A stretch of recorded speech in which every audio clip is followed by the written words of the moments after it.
बच्चों, स्वागत है आपका मेरे चैनल माय हिंदी टीचर में। बच्चों, आज मैं आपको क्रिया यानी वर्ब के बारे में बताने जा रही हूँ। हिंदी में क्रिया किसे कहते हैं। ध्यान से इन चित्रों को देखिए और समझिए कि कौन क्या कर रहा है। देखिए, एक लड़का है जो कि लिख रहा है, तो लिखा हुआ है बालक लिख रहा है। बालिका पढ़ती है, ये लड़की पढ़ रही है। चिड़िया उड़ती है। किसान खेत में ट्रैक्टर चला रहा है। इन चित्रों में कोई न कोई काम हो रहा है। काम के होने या करने को ही क्रिया कहते हैं। अर्थात जो शब्द किसी काम का करना या होना प्रकट करता है वह क्रिया कहलाता है। फिर से देखिए, अर्थात जो शब्द किसी काम का करना या होना प्रकट करता है वह क्रिया कहलाता है। जैसे लिखना, पढ़ना, उड़ना, चलना। देखिए, यहाँ पर लिखना, लड़का लिख रहा है। बालिका पढ़ती है तो पढ़ना। अब चिड़िया उड़ती है तो उड़ना। ट्रैक्टर चलाता है तो चलना। बच्चों, आपको एक चीज़ सुन के समझ में आ रहा होगा कि सब में ना ना ना ना लगा है। जो क्रिया है वह क्रिया करने का नाम है, काम करना।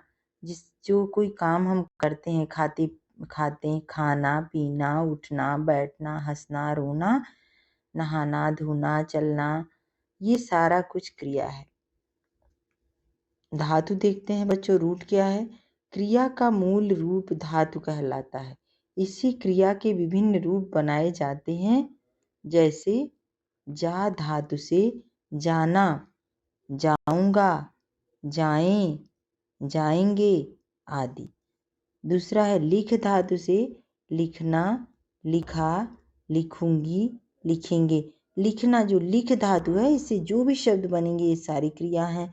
ऐसे ही जा धातु से जाना, जाऊंगा, जाएंगे, जा रहे हैं, तो ये सारा कुछ क्रिया है। खेल धातु से खेलना, खेला, खेलूंगा, खेलेंगे, मतलब कुछ भी प्रेजेंट पास्ट फ्यूचर में जो भी है वो क्रिया है। क्रिया के भेद देखिए। पहले तो बहुत ही आसान दो भेद देखते हैं, सकर्मक अकर्मक। सकर्मक क्रिया क्या है। ट्रांजिटिव वर्ब, जब क्रिया के साथ कर्म होता है वह क्रिया सकर्मक कहलाती है। अब देखिए बच्चों, हमारा फोकस क्रिया के साथ कर्म पर होगा और कर्म क्या होता है। जब फिर से देखिए, सकर्मक क्रिया यानी ट्रांजिटिव वर्ब किसे कहते हैं। जब क्रिया के साथ कर्म होता है वह क्रिया सकर्मक कहलाती है। जैसे मीता ने पत्र लिखा। क्या लिखा, अब हम प्रश्न पूछेंगे, क्या लिखा। उत्तर मिला पत्र, कर्म है। पत्र क्या है, कर्म है। लिखा क्या है, सकर्मक क्रिया। जो लिखना है वह सकर्मक क्रिया है।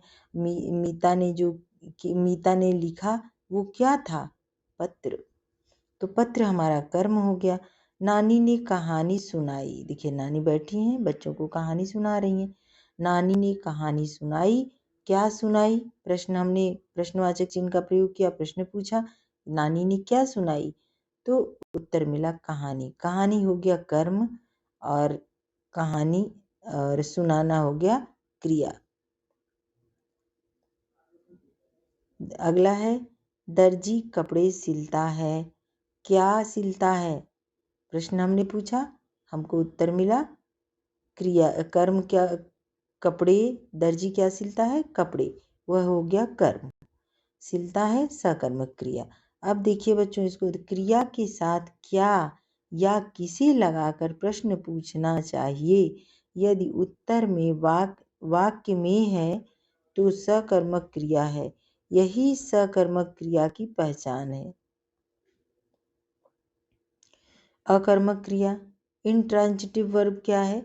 जिस क्रिया के साथ कर्म नहीं होता वह क्रिया अकर्मक कहलाती है। मान लीजिए कि दर्जी सिलता है, अब इसमें कर्म नहीं होगा। दर्जी क्या सिलता है, कपड़े सिलता है, कपड़े हो गया कर्म। जब कर्म नहीं रहेगा तो वह क्रिया अकर्मक हो जाएगी। चलिए फिर से देखते हैं। जिस क्रिया के साथ कर्म नहीं होता वह क्रिया अकर्मक कहलाती है। जैसे घोड़ा दौड़ता है, जोकर हंसता है, बच्चा सोता है, दौड़ता, हंसता और सोता क्रियाओं के साथ कर्म नहीं है, ये अकर्मक क्रियाएं हैं। अकर्मक क्रिया या सकर्मक क्रिया में परिवर्तन। नीचे लिखे वाक्यों में एक ही क्रिया के दो प्रयोग ध्यान से पढ़िए। दो प्रयोग मतलब एक सकर्मक का, एक अकर्मक का। पहला है सोहन स्कूल में पढ़ता है। पढ़ता है अकर्मक क्रिया है। मोहन पत्र पढ़ता है। पढ़ता है सकर्मक क्रिया। मीता दिन भर गाती है। गाती है अकर्मक क्रिया। और मीता गाना गाती है, तो देखिए सकर्मक क्रिया। मीता दिन भर गाती है। क्या गाती है पता नहीं है, कर्म का पता नहीं है, इसलिए वह हो जाएगा अकर्मक। लेकिन जब पता चल गया कि मीता गाना गाती है, ये गाना कर्म है, तो सकर्मक क्रिया हो जाएगी, गाती है।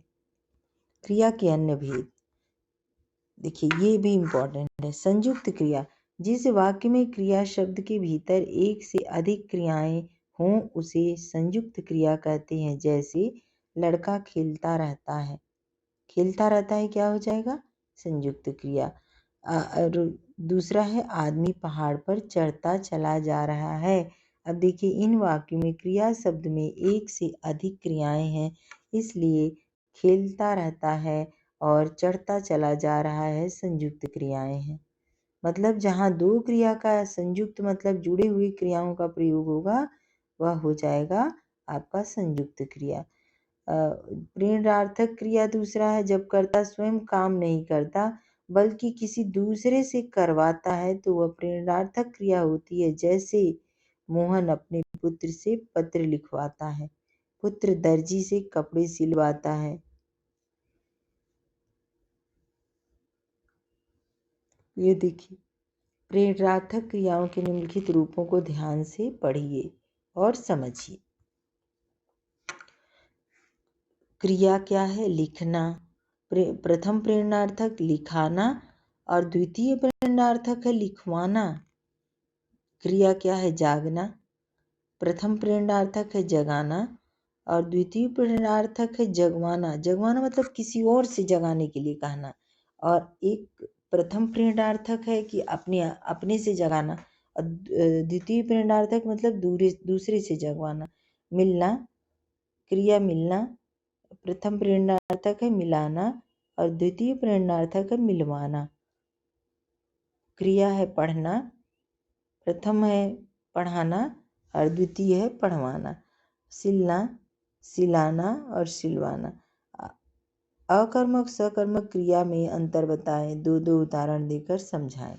क्रिया शब्द किसे कहते हैं, तो बच्चों अभी हमने पढ़ा कि क्रिया शब्द जिससे किसी काम का करना या होना पाया जाता है, उसे हम क्रिया कहते हैं। और क्रिया में क्या और किसे लगाकर प्रश्न पूछना चाहिए, यदि उत्तर वाक्य में है तो सकर्मक क्रिया है, यदि यही सकर्मक क्रिया की पहचान है। जो शब्द से किसी काम का करना या होना प्रकट करता है वह क्रिया कहलाता है। अगला है, नीचे लिखे वाक्यों की क्रियाएं पहचानिए। लड़की बैठी है, अकर्मक क्रिया। वह पुस्तक पढ़ेगा, सकर्मक क्रिया, क्योंकि अगर होता वह पढ़ेगा तो इसमें क्रिया कर्म का पता नहीं होता, लेकिन अभी पता चल गया है कि वह पुस्तक पढ़ेगा, इसलिए सकर्मक क्रिया। धोबी रो रहा है, अकर्मक क्रिया। धोबी कपड़े धो रही है, सकर्मक क्रिया। मैं हंस रहा हूँ, अकर्मक क्रिया।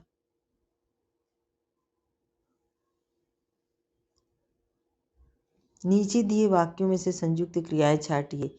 बालक उपवन में घूमता फिर रहा है। देखिए, घूमता फिर रहा है, इसमें कई सारी क्रियाएं हैं। दूसरा है फव्वारा उछलता कूदता नाच रहा है।